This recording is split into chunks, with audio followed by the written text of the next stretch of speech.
تو نبی کریم صلی اللہ علیہ وسلم نے فرمایا میں کچھ لوگوں کو دیتا ہوں جو کفر کے زمانے کے قریب ہیں اور میں ان کی تعلیف قلب کرتا ہوں. اتعلقوہم انہیں کو کہا جاتا ہے مؤلفۃ القلوب، جیسا کہ قرآن مجید میں بھی ہے.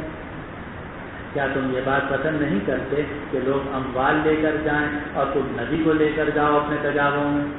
لوگ اونٹ لے کر جائیں تو حضور کو لے کر جاؤ.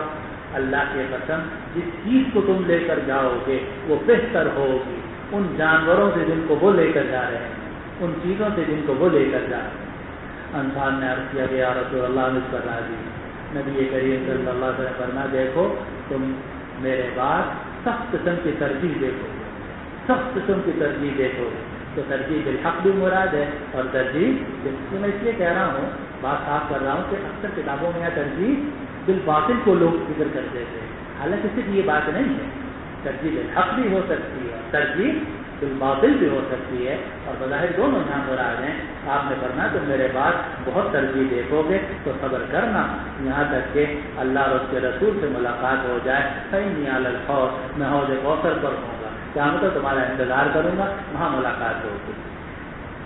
انس بن مالک فرماتے ہیں فلم یصبروا، لیکن انس بن مالک خود انصاری صحابی ہیں، فرماتے ہیں ہم صبر نہیں کرتے، کہ لوگوں نے صبر نہیں. اور یہ جو آپ نے قریش کو دیا وجہ بھی اس کی سمجھ لیجیے، وہ یہ ہے کہ سب سے زیادہ جو نقصان ہوا ہے وہ ہوا جو قریش، سب سے زیادہ جو نقصان ہوا تھا وہ قریشی کا ہوا تھا. اس لیے کہ جو باقی تھے تو ان کا تو مقابلہ مطلب انصار تھے، ان کی تلواریں اٹھ رہی تھیں کس پر؟ قریش پر.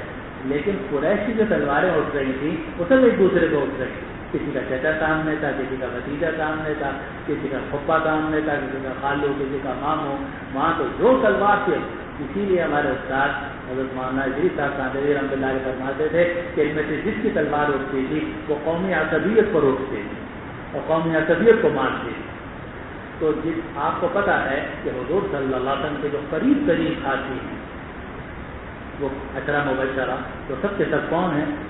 قبیلے قریش سے تعلق رکھتے ہیں اور انصار اور مہاجر ہیں. اور آپ کے جو بدترین مخالف تھے وہ کس سے تعلق رکھتے تھے؟ قریش سے. ابو جہل وغیرہ وغیرہ یہ سارے کے ساتھ آپ کی سب سے زیادہ جو مخالفت کی ہے کس نے کی ہے؟ قریش نے.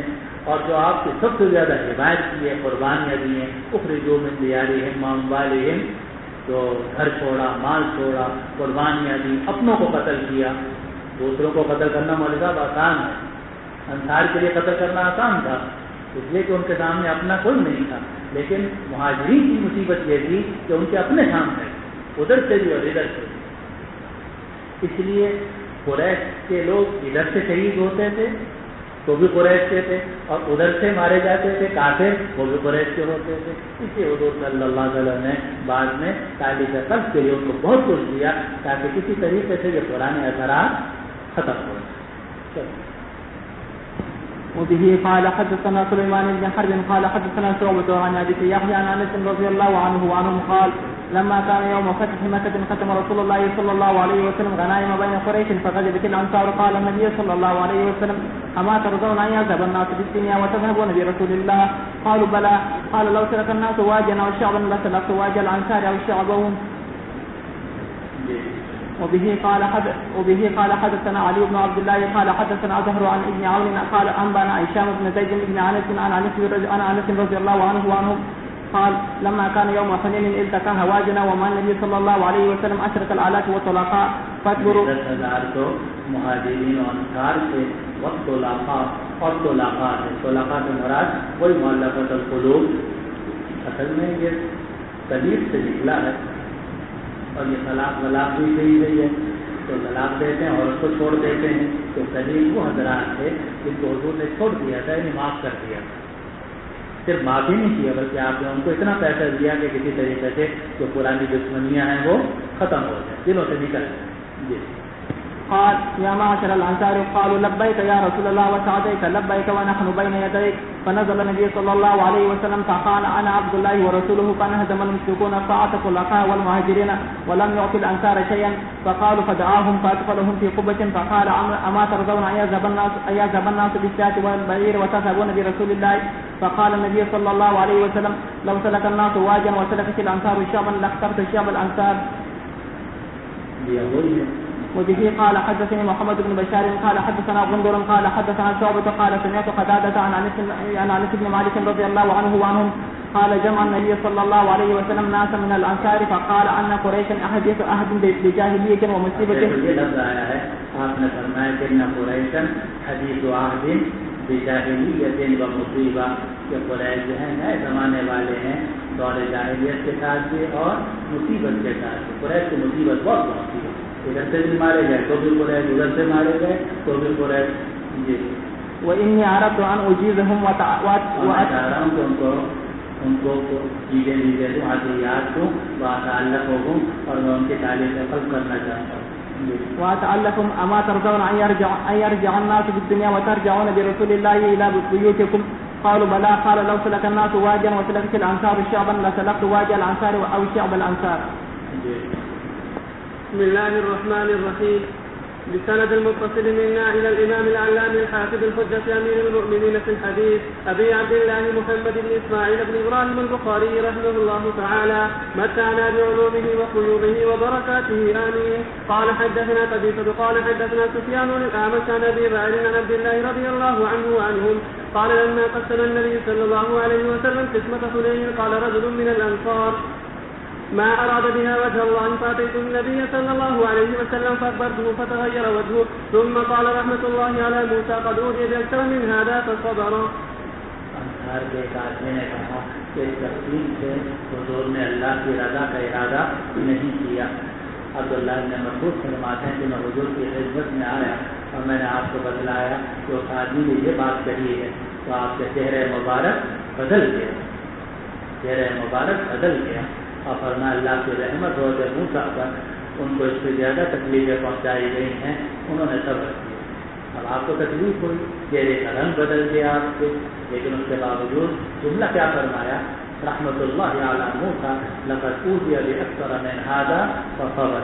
اشارہ کر دیا کہ قرآن مجید میں آتا ہے فاصبر کما صبر اولو العزم من الرسل. اے نبی آپ صبر کیجیے جیسے آپ سے پہلے بڑے بڑے پیغمبروں نے صبر کیا.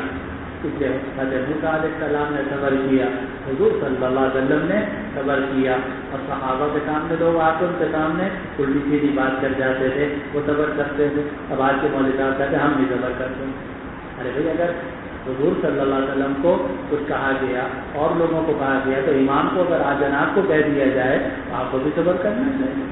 رحمت اللہ علی موسیٰ لقد اوتی باکثر من ھذا فصبر. اور آج کل ساری مصیبت ہے صبر نہ کرنے کی, غصہ اور انتقام اور فوراً چیخنا چلانا ہنگامہ, کسی سے کام خراب ہوتا ہے. اور یہ علامت ہے کہ ابھی تک دینداری اندر نہیں اتری, صرف ٹوپی اور اسی نہیں ہے.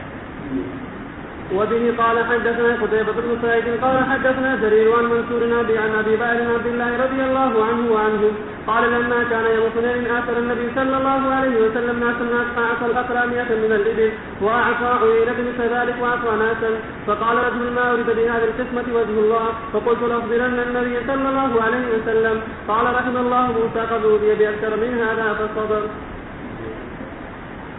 وبه قال حدثنا محمد بن بشار قال حدثنا معاذ بن معاذ قال حدثنا ابن عون عن هشام بن زيد بن انس عن انس بن مالك رضي الله عنه وعنه قال لما كان يوم حنين اقبلت هوازن وغفار وغيرهم بنعمهم وضرارهم ومع النبي صلى الله عليه وسلم 10,000 من الخلفاء فاكبروا عنه حتى بقي وحده. جب حنین والا دن ہوا تو قبیلے حوازن اور غطفان کے لوگ اور دوسرے قبائل آپ کے مقابلے پر آئے اپنے مویشی لے کر اور اپنے آل و اولاد لے کر, یعنی مرنے مارنے کے لیے تیار ہو کر آئے تھے. اور نبی کریم صلی اللہ علیہ وسلم کے ساتھ 10,000 تھے صحابہ.